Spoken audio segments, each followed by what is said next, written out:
주의 은혜와 은총이 여러분과 함께하기를 소망합니다.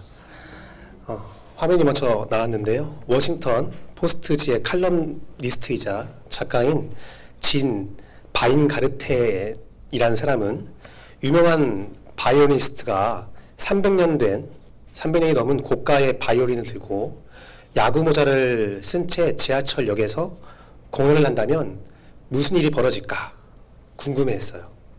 도대체 어떻게 될까? 그래서 실험을 했습니다.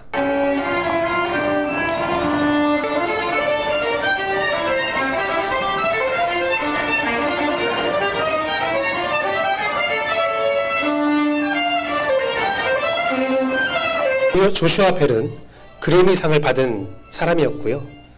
케네디 홀에서 연주를 하는 사람이었습니다. 그를 설득해서 이를 실행에 옮겼고요. 45분간 연주를 했어요. 45분간 연주를 했는데 7명만 가던 길을 멈추고 그에게 최소한 1분 정도의 연주를 들었어요. 그리고 약 27명이 그에게 돈을 줬어요. 이렇게 거진 줄 알고 돈을 줬는데 그 돈 총액이 32달러였대요. 32달러. 네. 그것을 45분간 지나간 사람들은 아까 화면에 봤듯이 여러 사람이 지나갔는데 1070명 정도가 지나갔다고 합니다. 많은 사람들은 최고의 연주자가 최고의 바이올린으로 연주하는 순간을 그냥 지나간 것이라고 하는 거죠. 저는 이 영상을 보면서 어떤 생각이 들었냐면요. 우리에게도 수많은 예배가 이와 같이 지나갈 수 있겠구나라는 생각을 해보았습니다. 어떤 이유인지 알지 못하지만 우리의 예배가 이렇게 허망하게 지나간다면 너무나 아쉽고 슬픈 순간이죠. 저는 조슈아 벨도 아니고요. 제 성경책은 300년 된 성경책도 아닙니다. 하지만 성령님의 인도하심으로 우리의 예배가 매주에 있는 예배가 여러분에게 삶에 아름답게 남겨지기를 간절히 기도하고 또 기도합니다. 지난주 예배도 오늘 예배도 다음 주 예배도 여러분들이 그냥 스쳐 지나가는 예배가 아니라 여러분은 심령을 울릴 수 있는 예배 되기를 원합니다. 왜 그러냐면 제 믿음 가운데 한 가지가 있는데요. 어떤 예배도 하나님은 허투루 여러분에게 허락하지 않기 때문입니다.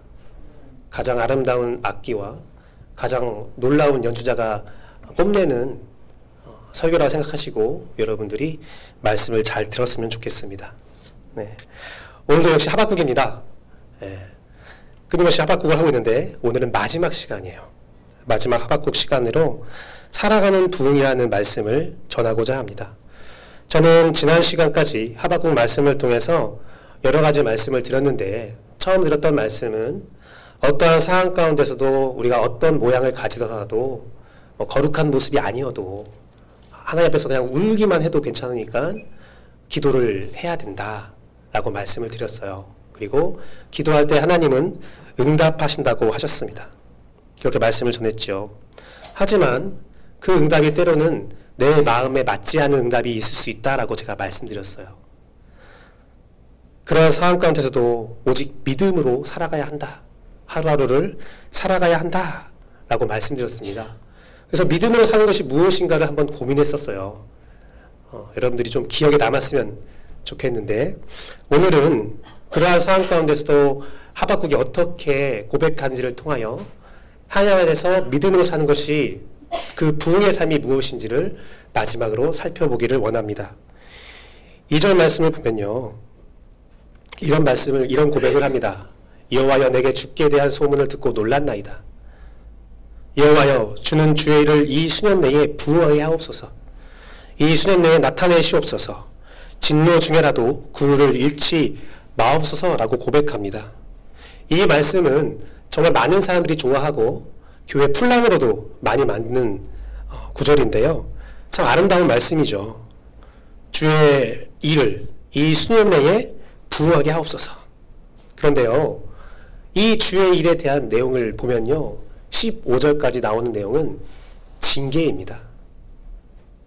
심판이에요. 여기서 부응하게 하옵소서라는 단어를 보면요.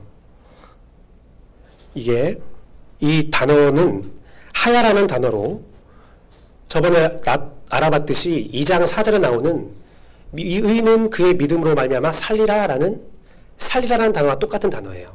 하야. 이 수년내에 부흥하게 하옵소서라는 단어도 하야예요. 믿음으로 살게 하옵소서나 부흥하게 하옵소서나 똑같은 단어가 쓰이고 있다는 겁니다. 즉 오늘 본문에서 3장 2절에 하박국이 말하는 부흥은 살게 해주세요라는 단어입니다. 그런 말이에요. 이것은 우리가 예상하듯이, 우리가 이 구절을 보면서 기대하듯이 엄청난 부흥이나 발전이나 수적, 양적인 거대화가 아니라 주님이 수년 내에 나에게 보여주신 그 재앙의 일들이 일어났는데 그 안에서 나는 믿음으로 살게 해주세요 라는 간구입니다. 처절한 간구예요. 하나님은 하박국에게 하나님의 무서운 진노와 징계의 묵시를 보여주었어요. 그것을 보자마자 하박국은 주님, 내가 그 징계 가운데서 살게 해주세요. 생명을 유지하게 해주세요. 그 진노 가운데서 나는 그 진노를 피하게 해주세요. 라고 이야기합니다. 그의 마지막 기도는 이 세상에서 바르게 믿음을 가지고 징계와 고통이 있어도 하루하루를 처절하게 살게 해달라는 간절한 기도였습니다. 15절까지 이어지는 그 징계가 얼마나 두렵고 떨렸는지 그는 이렇게 고백하지요. 같이 읽어볼까요? 둘, 셋.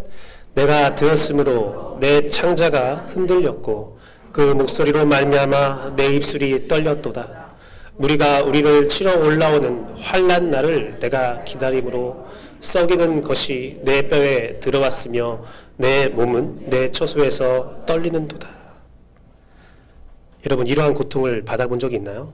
창자가 흔들리는 고통, 내 입술이 마구마구 떨리는 고통, 썩이는 것이 내 뼈가 매일매일 썩는 고통. 저도 이것을 경험한 적은 없지만 장염에 걸렸을 때, 제가 맹장암에 걸렸었거든요. 맹장 걸렸을 때 창자가 흔들리는 고통을 조금은 경험하지 않았나 싶은데 정말 아프고 걸어 다닐 수가 없는 그 아픔이 있어요. 제가 좀 입원을 많이 했는데요. 무릎으로 제가 수술해서 입원한 적이 있었어요.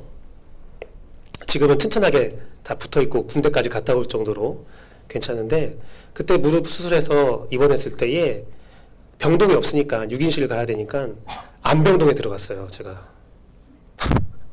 안병동에 들어갔는데 제 옆에 있던 침대에 후두암 걸린 분이 계셨어요. 근데 후두암이 그렇게 무서운지 제가 몰랐어요.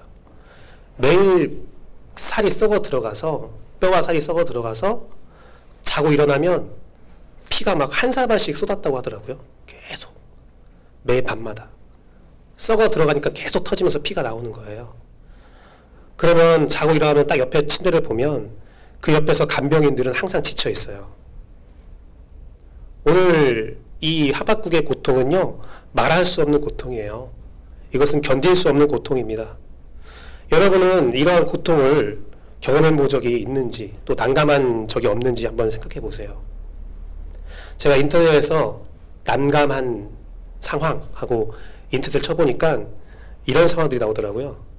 사발만 열었는데 가운데만 찢어졌을 때, 떡을 먹으려고 했는데 티보드에 떡이 떨어져 갖고 됐을 때, 아이스크림 폴라포를 먹는데 딱 벗겼는데 옆에만 쫙 떨어져 갖고 먹을 수 없게 되었을 때. 그런데 이런 걸로 여러분들이 창자가 흔들렸다, 내 입술이 떨린다, 내 뼈가 썩어져 간다, 그러진 않잖아요. 그런데 여러분 생각해 보세요. 내가 하나님 앞에서 고통스럽다고 말하는 순간이 어떠한 상황이었는지. 저는 여러분들의 고통과 아픔을 폄훼할 생각은 없습니다. 저는요, 누구든지 창자가 흔들리고 입술이 떨리고 뼈가 썩어가는 아픔을 겪고 있다라고 저는 생각해요. 왜 그러냐면 우리 모두 다 믿는 사람에게, 사랑하는 사람에게 한 번쯤은 배신 당해봤잖아요. 친구나 가족에게 버림받아 봤잖아요. 버림받지 않았다면 죄송합니다. 그런 고통들이 있잖아요. 내 잘못이 아닌데 오해받은 경험 있잖아요. 억울한 일, 돈이 없어 슬픈 일, 상실과 허무함 때문에, 또한 내가 실수한 말들과 행동 때문에 후회가 몰려올 때 잠을 자지 못하고 애통하고 고통스러워하고 힘든 경우가 다 있었을 것입니다. 특별히 하박국이 본 고통은 뭐였냐면요, 유다의 미래를 볼 때에 그러한 고통을 당했다는 것을 우리는 알 수 있어요. 하박국이 당한 고통, 하박국이 바라본 미래는요, 제가 월요일부터 새벽에 예레미야 말씀을 전하고 있는데 하박국도 동일한 말씀을 본 거예요. 동일한 내용, 유다의 멸망. 유다의 멸망. 유다의 제약으로 인해서 유다가 완전히 멸망한 상황을 하박국은 본 겁니다. 그래서 하박국은 애통해하는 거예요. 절대 무너지지 않을 예루살렘이 무너지는 것을 안 거예요. 하박국은 알게 된 거예요. 하나님의 정의와 공의가 상실된 세상에서 아파하면서 이러한 일이 우리에게 있을 수 있겠습니까? 제가 이렇게 기도했는데, 울부짖어 기도했는데 하나님이 나에게 주신 응답은 악한 자들을 이용해서 우리를 진멸하겠다니요. 그러면서 하나님께서 말씀하십니다. 그럼에도 불구하고 믿음으로 살아라. 내가 회복하리라. 그럼 언젠데요? 하지만 그 응답은 있지 않아요. 언젠가는 내가 너희를 회복시키겠지만 그게 언제야? 라는 말은 하지 않아요. 악인을 사용하여서 심판하실 때 의인에게 구원의 문이 열리겠지만 그 과정을 통해서, 그 기다림을 통해서 흘릴 눈물의 양은 가늠이 되지 않는 것입니다. 이 상황은 우리가 함께 보았던, 또 찬양했던 17절 말씀으로 잘 묘사되어 있습니다. 무화과 나뭇잎은 무성하지 못하고 포도 열매는 열매가 없고 감람나무에는 소출이 없어지고 밭에는 식물이 없고 우리에는 양떼도 없고 송아지도 없다. 아마 저자는 마이너스의 손이 아닌 마이너스의 손인 모양입니다. 손대는 것마다 다 망하겠다는 거예요. 다 망하는 거. 오늘 보면 나왔던 무화과나무, 포도나무, 감람나무는 이스라엘의 풍요를 상징합니다. 이스라엘에는 이제 더 이상 풍요가 없는 겁니다. 풍요가 없다 못해서 굶어 죽을 운명에 처하게 된 것입니다. 사실요, 감람나무와 포도나무와 무화과나무는 이스라엘의 특산품이었어요. 그들이 그것을 먹고 사는 것이 아니라 그것을 가지고 외국에 판매하면서 수입을 얻는 거예요. 근데 그러한 잉여 가치, 물가, 모든 것들이 다 망한다. 하지만 그것으로 끝나는 것이 아니라 우리들이 먹고 마실 논밭에 식물도 없다라는 거예요. 우리가 먹고 마실 것도 없고 팔 것도 없다라는 거죠. 또한 각각의 상황을 문화적으로 살펴보면 하박국이 어떤 말을 하는지를 더 상세히 알 수 있습니다. 무화과는요, 우리나라로 볼 때 보리로 생각하면 됩니다. 보리. 보리는요, 오랜 기근 중에 처음 만나는 식재료예요. 겨울이 끝나고 보릿고개라고 하죠. 그 보리만 바라보며 사는 것처럼 무화과 나무는 이스라엘의 기근을 버티는 소망 같은 식재료입니다. 보시면 알겠지만 건기, 가뭄이 끝나고 처음 맺어지는 것이 무화과 나무예요. 사람들은 무화과 나무만 바라보고 있어요. 그리고요, 무화과 나무가 첫 열매가 있는데 그것은 그 맛이 없대요. 그래서 어떻게 하냐면 가난한 자들이 먹을 수 있게 한다고 하더라고요. 무화과 나무는 그 무화과 첫 열매를 따야만 좋은 열매가 맺어진대요. 그래서 그 첫 열매, 먹지 못한 열매를 따 먹으면서 가난한 사람에게 나눠주면서 막 다 따먹을 거 아니에요. 그러면 인력을 쏘지 않고 그들이 먹는 거예요. 그러면 그 맛있는 상품 가치가 있는 무화과가 열리게 되는 거죠. 예수님께서 입이 무성한 무화과 나무에 갔더니 열매가 없었대요. 그래서 무화과 나무를 욕하지요, 저주하지요. 그게 그 뜻입니다. 없는 거예요, 열매가. 무성하고 열매를 맺어서 정말 건기를 버텼던 백성들이 살아남아야 되는데 그러한 배려가 없는 겁니다. 그런데 우리가 한 가지 더 기억할 게 있습니다. 영적으로 바라볼 때 무화과 나무는 율법 교육을 의미합니다. 그 이유는 무화과는 전 이스라엘 지역에 서생하고 가장 큰 잎사귀를 자랑합니다. 그리고 무화과 나무가 굉장히 큰 나무예요. 그래서 지금도 이스라엘 지역에 가면 무화과나무 그늘에 모여서 도란도란 얘기도 나누고 휴식을 취합니다. 마찬가지로 이스라엘 민족들은 무화과나무 밑에서 율법 교육이 이루어졌어요. 그리고 회당의 장식품들이 뭘로 된 줄 아세요? 제가 찍은 거라서 저작권이 저에게 있는데, 보시면 나무 잎사귀 모양 있잖아요. 그게 무화과나무예요. 회당엔 무화과나무를 이렇게 조각해 놨습니다. 그게 뭐냐면 무화과나무 밑에서 율법을 열심히 공부한다라는 의미입니다. 즉 무화과나무가 무성치 못하다. 이게 무엇입니까? 유다에 더 이상 율법 교육이 바르게 이루어지지 않고 있다. 단순히 무화과나무 열매가 없다가 아니라 유다의 율법이 사라졌다. 하나님의 말씀이 더 이상 없다. 교육도 하지 않고 배우려 하지도 않는다. 예수님께서 무화과를 저주한 이유를 아시겠죠? 이 유다 땅에 바른 율법이 없다. 바른 가르침이 없다. 겉은 무성하고 화려해 보이지만 전혀 그 기능을 행하지 못하고 있다.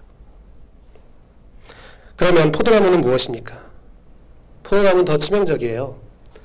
이스라엘 지역은 물이 없어요. 그래서 포도나무 추수가 되면 이스라엘 백성은 다 모두 모여서 포도주를 담궈요. 근데 우리가 생각하는 것처럼 기호식품보다는 물 대용해서 먹을 수 있는 포도주를 만듭니다. 1년치 먹을 물을 만드는 거나 마찬가지입니다. 그러면 이 포도나무에 열매가 없다면 1년치 먹을 물이 넉넉하지 못하는 겁니다. 또한 영적으로 봤을 때는 포도주는 축제와 절기의 상징입니다. 포도주는요, 6월절에는 정말 중요하게 쓰이는 음료예요. 그게 없으면 6월절을 보낼 수가 없어요. 그런데 그들에게 포도나무가 없다. 그것은 무엇입니까? 그들에게 더 이상 절기도 축제도 기쁨도 어떤 종교적 제례도 허락하지 않겠다라는 겁니다. 포도나무에 열매가 없다는 것은 절기와 축제가 완전히 사라진 거예요. 율법도 사라지고 절기도 사라지고 축제도 사라집니다. 그럼 감람나무 열매는 뭘까? 그것은 올리브나무입니다. 감람나무 열매는 기쁨과 축복과 영광과 아름다움을 상징한다고 합니다. 또한 그 올리브나무, 감람나무의 나무로는 뭘 만드냐면 목자들이 쓰는 지팡이를 만들어요. 그 지팡이는 예수 그리스도, 하나님, 성령님의 온전한 인도함을 상징합니다. 또한 올리브 기름은 치료와 기적의 도구로 쓰여요. 에베소서 말씀을 보면 너희가 아프면 장로들에게 가서 기름을 바르고 기도를 받으라라는 말이 있는데 그때 사용되는 기름이 올리브 기름입니다. 치유에 쓰여요. 즉 이것은 무엇입니까? 더 이상 이스라엘에는 축복과 기쁨과 영광과 아름다움이 없어지는 거죠. 하나님의 인도함도 없어지는 거죠. 또한 치유도 없어지는 거죠. 또 중요한 사용처가 하나 더 있는데 올리브 기름은 성전 촛대에 불을 밝히는 기름으로 쓰입니다. 더 이상 올리브 기름이 없다. 감람나무에 소출이 없다. 그것은 성수에서 드려지는 기도가 없어지는 상황을 말하는 겁니다. 영적으로 이스라엘은 멸망한 거예요. 율법도 없고 절기도 없고 축제도 없고 치유도 없고 기도도 없고 단순히 먹을 게 없는 게 아니라 단순한 기근의 상태가 아니라 영적으로 완전히 메말랐고 망한 거예요. 여러분 이러면 어떻게 됩니까? 온전한 신앙인이라면 자기의 삶에 이러한 절망이 막 몰려올 때요. 어떻게 하냐면요. 처음에 원망을 하죠. 그러다가 원망을 하다가 마음을 가다듬고 어떻게 합니까? 나에게 잘못이 있나 봐. 예배 드리러 가죠. 이스라엘 백성도 이러한 상황이 됐을 때에 예배를 드리기 원했습니다. 그래서 우리를 찾아가요. 갔더니 양도 없고 송아지도 없어요. 속죄 제물도 없어요. 총체적 난관이죠. 어떻게 해볼 도리가 없어요. 사람으로서는. 하박국의 17절 고백은 이런 고백입니다. 도저히 방법이 없다. 어떻게 할 수가 없다. 그런데요, 더 놀라운 것은요, 이러한 상황에서 하박국은 이렇게 고백합니다. 같이 읽어볼까요? 둘, 셋. 나는 여호와로 말미암아 즐거워하며 나의 구원의 하나님으로 말미암아 기뻐하리로다. 말도 안 돼요. 어떻게 이런 상황에서 기뻐할 수 있지? 어떻게 이런 상황에서 하나님을 구원이라 말할 수 있지? 하나님이 하박국을 완전히 버렸는데, 유다를 완전히 버렸는데, 그는 구원의 하나님을 고백하고 자신의 힘이신 하나님을 고백합니다. 그러면서 이렇게 고백하여 나를 사슴의 발과 같이 높은 곳을 다니게 할 거야. 여러분은 그럴 수 있어요? 여러분 이러한 상황에서 즐거울 수 있습니까? 하박국은요, 세상 즐거운 사람이 됐어요. 말도 안 되는 일이에요. 여러분은 어떠합니까? 여러분 이 말씀을 들을 때 이 말씀이 위로가 되고 이해가 되십니까? 이 말씀을 들으면 여러분이 힘이 납니까? 저 세상 기뻐하고 뛰고 싶다고 고백할 수 있습니까?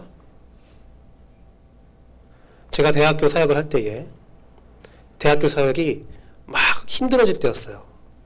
지금도 마찬가지입니다. 교회는 점점 어려워진다고 말을 하죠. 부흥의 세대가 끝나고 이제 좀 내리막길의 시대가 되었을 때 제가 대학교 사역을 하고 있었어요. 한 자매가 저희 단체의 대표를 만나러 왔습니다. 그 자매는 그 단체 중에서 한 학교를 책임지고 있던 리더였어요. 그런데 그날 그 해에 신입생들이 한 명도 안 들어온 거예요. 몇 번의 예배를 인도하다가 신입생이 너무 없으니까 처음엔 할 거야, 할 수 있을 거야, 우리가 기도하면 할 거야 하면서 많은 방법들을 동원했음에도 불구하고 한 학기가 지났을 때도 그대로였습니다. 그래서 그 자매가 위로함 받으려고 대표를 찾아왔어요. 대표랑 잠깐의 상담을 하고 자매가 울면서 나왔어요. 그래서 나 여기 안 다닐 거야 하면서 막 나가는데 제가 막 달려가서 잡았어요. 왜 그러냐고. 면담이 좀 잘못됐냐고. 그 자매가 하는 말이, 그 대표님이, 그 목사님이 자기 이야기를 쭉 듣더니 성경 하나를 펼쳐서 나에게 보여주는데 하박국 말씀을 보여줬다는 거예요. 무화과 나무 잎이 마르고. 그러면서 자매님, 그 리더가 자매였거든요. 자매님, 2학기 때도 이럴 수 있어요. 울면서 나갔어요. 다행히 단체를 그만두진 않았지만 이것은, 이 말씀은 우리에게 위로가 되지 않아요. 여러분이 보면서 위로된다라고 생각했다면 말씀을 조금 깊이 해석하지 못한 경우도 있어요. 오늘 저랑 이 말씀을 깊이 해석하니까 하박국 어떻게 그랬지? 라는 생각이 들잖아요. 그런데요, 이 구절에는 다른 부가 설명은 없습니다. 그냥 여호와로 말미암아 즐거워하고 나의 구원의 하나님으로 인해서 기뻐한다라는 거예요. 저는 오늘 이 말씀을 드리고 싶어요. 첫 번째, 구원이신 하나님입니다. 구원의 하나님이에요. 내가 구원의 하나님을 위하여 기뻐한다는 겁니다. 여러분 인생의 가장 큰 가치가 무엇입니까? 여러분 최고의 가치가 뭐예요? 여러분은 왜 예수님 믿어요? 여러분은 왜 오늘 이 교회에 나오셨습니까? 구원이 아닙니까? 여러분들 이 땅에서 잘 살고 잘 먹고 살려고 예수 그리스도 믿는 거 아니잖아요. 물론 예수 그리스도는 믿음이 있는 자에게 축복을 주기도 합니다. 하지만 성경에서 말하고 있는 최고의 구원, 최고의 복음, 우리가 믿는 궁극적인 목적은 천국이에요. 천국 가려고 하나님 믿고 있잖아요. 세상 사람들도 사실 자신의 나름대로의 구원의 길이 있습니다. 평안의 길이 있어요. 그것을 간구합니다. 세상 사람도 다 자기가 이것을 가지면, 이거의 축복을 받으면, 이거의 도움을 받으면 내가 인생이 평안할 거야, 행복할 거야, 즐거울 거야 라고 말하면서 이야기를 해요. 그것과 여러분의 바람이 똑같다면 그건 문제가 있는 거죠. 지금 유다가, 하박국이 바라보는 유다의 멸망이 왜 왔는지를 생각해 보세요. 하나님을 믿는 백성이나 우상을 섬기는 그런 사람들이나 바람이 똑같다는 겁니다. 하나님을 믿는 목적이 똑같다는 겁니다. 그래서는 안 된다는 겁니다.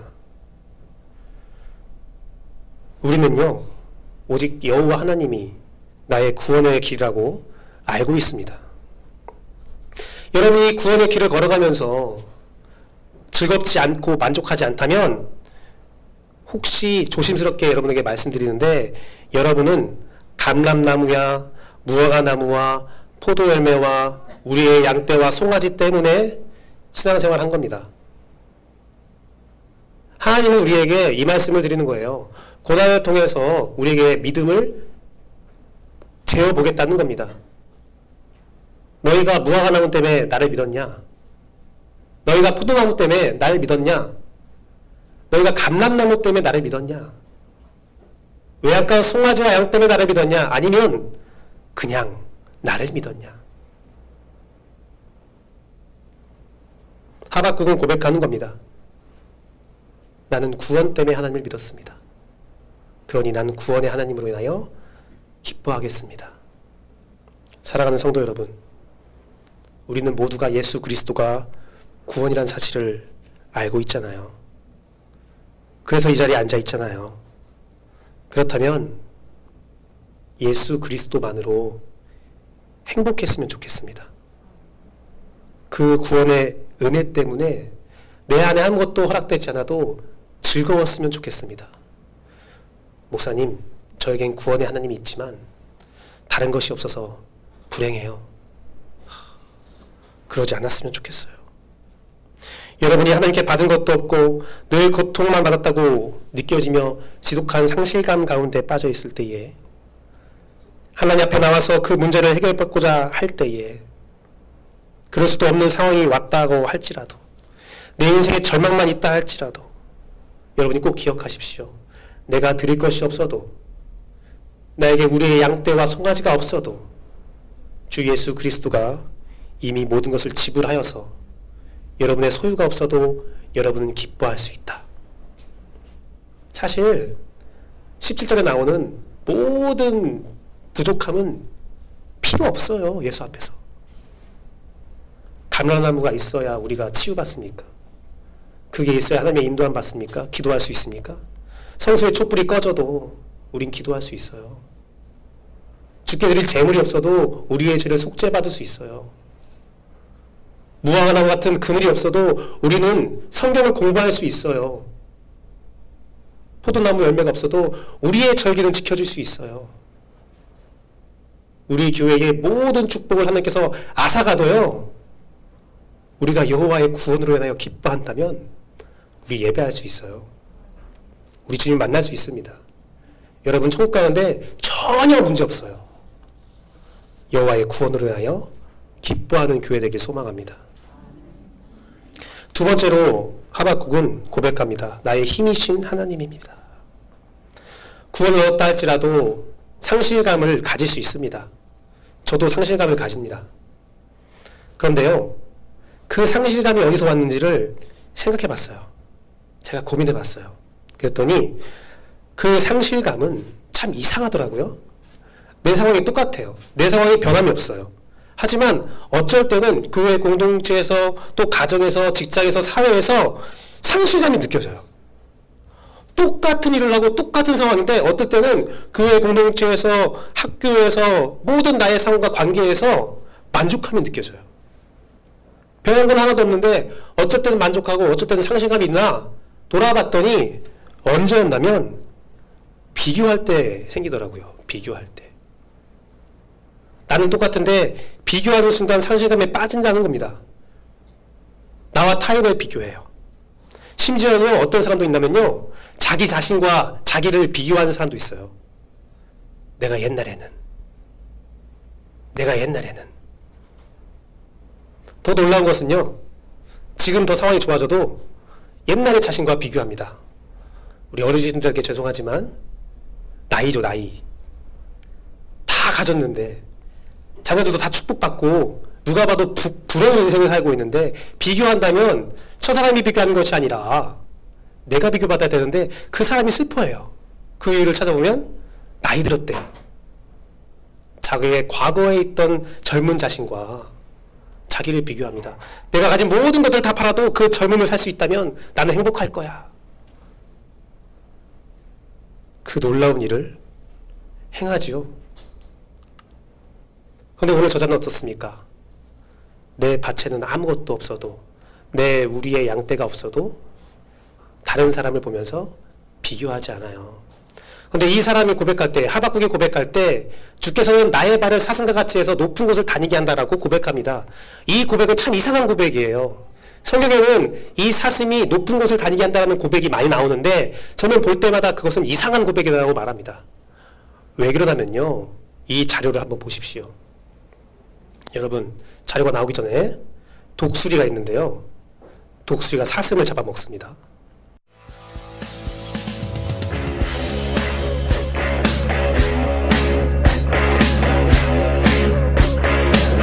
사냥이에요. 절벽에 사는 사냥이에요. 독수리가 사냥을 어떻게 사냥하는지 보십시오.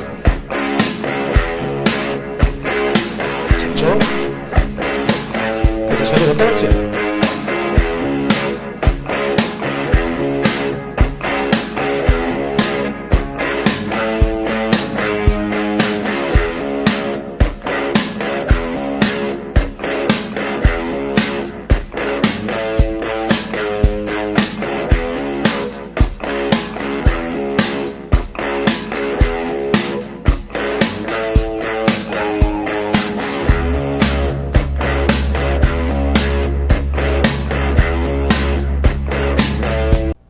사슴의 가장 큰 천적은 늑대와 승냥이, 호랑이가 아니에요.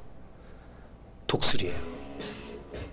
광야에 있는 독수리는 살펴보다가 사슴을 발견한 순간 잡아서 절벽으로 떨어뜨려요. 그래서 절벽에 떨어져 죽은 사슴을 맛있게 먹죠. 여러분, 사슴이 높은 곳을 다닐 수 있겠습니까? 다니면 죽어요. 철저하게 절벽에 숨어서 자기 색깔과 비슷한 바위 뒤에 숨어서 살금살금 다녀야 되는데 하나님께 힘을 받았더니 막 절벽 위를 떠다니겠다는 거예요. 그러면 독수리가 뭐라고 합니까? 이 건방진 사슴, 내가 너를 절벽 아래로 떨어뜨릴 거야. 정신 나간 거죠. 높은 곳을 다니는 사슴은 정신이 나간 거예요. 그런데 사박국은, 또 다윗은 그렇게 고백합니다. 그 고백의 이유가 뭐냐면 단순히 내가 기뻐서 막 높은 곳을 다닌다, 그런 고백이 아니라, 그런 가벼운 고백이 아니라, 주님이 나의 힘이 되신다면 내가 두려울 것이 없습니다. 사슴은 높은 곳을 다니면 독수리가 채가서 절벽에서 떨어뜨리겠지만 내가 하나님의 힘을 얻으면 어떤 독수리도 나를 건질 수 없습니다. 그 고백이에요. 그냥 가벼워서 야 재밌다 즐겁다가 아니라 어떤 어려움이 있어도 나는 괜찮습니다. 나는 두렵지 않습니다. 내가 두려움 없이 그 산을 넘겠습니다. 라는 놀라운 고백이라는 겁니다. 그리고요, 이 높은 곳이라는 단어는요, 히브리어로 바마라고 합니다. 바마. 그것은 이방 산당을 의미한대요. 그리고 전쟁터를 의미한다는 말도 있습니다. 즉 무엇이냐면 내가 하나님의 힘을 얻는다면 이방 산당을 짓밟겠습니다. 내가 전쟁터에서 승리하겠습니다라는 고백입니다. 17절 말씀을 다시 한번 봅시다. 보면요, 무화과나무는 마르고 감람나무 열매 없고 포도 열매 없고 외양간 송아지가 없다고 했을 때 율법도 사라지고 절기도 사라지고 그리고 제단도 사라진 거예요. 그게 언제입니까? 유다가 바벨론에게 완전히 멸망당해서 예루살렘도 무너졌을 때예요. 이스라엘 전 지역이 이방 사당으로 가득 찬 때가 됐습니다. 하박국은 고백하는 겁니다. 하나님이 나의 힘이라면 그러한 유다의 상황이 돼도 내가 그 산당을 짓밟겠습니다. 이 세상 모든 사람들이 우상을 섬긴다 할지라도 나는 그 우상의 상단을 짓밟겠습니다.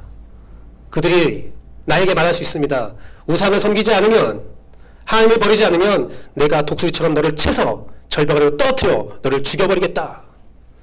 하지만 하박국은 고백하는 겁니다. 하나님이 나의 힘이 된다면 그 누구도 나를 해할 수 없습니다. 여러분, 하나님의 힘이라는 것에 대해서 제가 새로운 관점을 하나 말씀드리기 원하는데요. 하나님은요, 저의 얼굴을 딱 잡고서는 다른 쪽으로 시선을 못 돌리게 하는 겁니다. 나만 바라봐 하는 거죠. 고개를 막 돌리고 싶어요. 소리가 들려요. 야, 여기에 행복한 게 있대. 여기에 축복이 있대. 여기에 좋은 게 있대. 막 소리가 들려요. 고개를 돌려서 보고 싶어요. 그때 하나님께서 여러분의 고개를 딱 잡고 나만 바라봐. 고개를 못 돌리게 하는 거예요. 하나님의 힘이 이것입니다. 주님만 바라보게 하는 게 하나님의 힘이에요. 사람들이 말합니다. 넌 어리석다. 넌 멍청하다. 왜 주만 바라보냐? 다른 것도 많은데. 하지만 하나님의 힘은 주만 바라보게 하는 것입니다. 나의 구원이신 예수 그리스도만 바라보고 나의 구원이신 예수 그리스도를 바라보며 그 안에 기쁨을 얻고 그 안에 걱정 없이 기도하고 그 안에 평안과 안식을 얻는 것, 그것이 하나님의 힘입니다. 하박국은 그 하나님의 힘을 받았기 때문에 시선을 하나님께 고정하면서 사슴과 같이, 내가 정신 나간 사슴같이 산 위를 뛰어다니겠다라고 고백하는 것이지요. 여러분, 그렇다면 우리에게 하나님의 힘, 예수만 바라보게 하는 힘, 어디에 있다고 생각하십니까? 그것은 성령님께 그 힘이 있습니다. 같이 읽어볼게요. 둘, 셋. 보혜사 곧 아버지께서 내 이름으로 보내실 성령, 그가 너에게 모든 것을 가르치고 내가 너에게 말한 모든 것을 생각나게 하리라. 여러분 안에 성령님이 있다고 제가 자주 말씀드립니다. 강단에 설 때마다 여러분들에게 고백하는 것은, 강조하는 것은 여러분 안에 성령님이 있다. 여러분 밖에 성령님이 있는 것이 아니라 이미 여러분과 함께 동행하고 있다. 그렇다면 여러분, 바울 사도가 했던 고백도 기억하십시오. 너희가 성령님이 거하시는 하나님의 전 것을 알지 못하느냐? 그렇다면 여러분들은 다 예수만 바라볼 수 있는 힘이 다 있는 거예요. 그 안에서 예수님을 바라보며 예수 그리스도를 바라보며 성령님께 의지하며 하나님을 바라보며 하나님의 구원이신 하나님을 바라볼 수 있고 힘이신 하나님을 기대할 수 있다는 것입니다. 말씀을 맺도록 하겠습니다. 하박국은 모든 걸 다 알고 있었습니다. 유다의 미래의 풍요와 안정이 사라지고 율법과 절기도 사라지고 심지어 예루살렘 성전도 무너질 거라는 것을 알고 있었어요. 하박국은 다 알고 있었어요. 하지만 그 절망을 뚫고 하나님의 구원이 반드시 올 거라는 것을 알고 있었어요. 모두가 다 지나치는 말이었지만, 그 놀라운 연주를 인지하지 못하고 다 지나쳤지만 하박국은 그 연주를 바라본 사람입니다. 그 연주를 다 바라본 이후에 고백하는 겁니다. 그러한 일이 있다 할지라도 나는 여호와 하나님으로 기뻐하고 하나님이 나의 힘이시니 나는 즐거워하리로다. 오늘 본문에는요, 사실 성삼일체가 다 나와요. 나의 구원이신 하나님, 나의 구원을 주는 하나님이 누구입니까? 예수 그리스도의 보혈의 피잖아요. 십자가잖아요. 그럼 나의 힘이신 하나님, 나의 힘이신 하나님은 누구입니까? 성령의 권능과 나를 인도하는 능력의 하나님이라고 성경은 말하고 있잖아요. 그 모든 것들을 계획하시고 여러분에게 허락하신 분은 누구십니까? 성부 하나님이시잖아요. 즉 오늘 하박국의 고백은요, 성부, 성자, 성령의 하나님이 나를 보호하고 있다, 나를 지켜주고 있다, 그렇기 때문에 나에게는 아무것도 없어도 주님을 찬양하며 내가 기도하며 주 앞에 나아가리라 라는 고백입니다. 이 고백이 여러분의 삶이 되기를 간절히 바라고 또 바랍니다. 예수 그리스도의 십자가의 보혈이, 그 보혈로 여러분에게 성령님의 인도하심이 있다면 성령의 분별력을 가지고 우리의 판단 속에서 오직 예수 그리스도의 구원의 십자가가 세워지고 그 안에 겸손함을 가지고 함께 순종하는 삶을 살기를 원합니다. 사단은요, 여러분을 각종 협박과 유혹으로 여러분을 미혹합니다. 여러분을요, 독수리처럼 바라보고 있다가 딱 발견하는 순간 쭉 날아와서 여러분을 절벽으로 떨어뜨려 죽이려고 해요. 그럴 때 여러분, 성령님을 의지하십시오.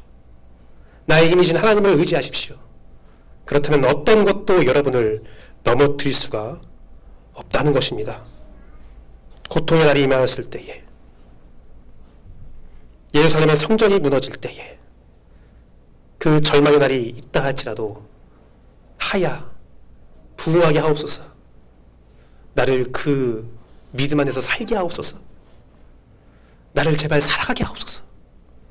그 고백이, 그 기도가 오직 의인은 믿음으로 말미암아 살리함과 같으리라. 그 고백이 여러분의 고백되기를 간절히 바라고 또 바랍니다. 이 시간 함께 찬양 하나 하고 기도하겠는데요.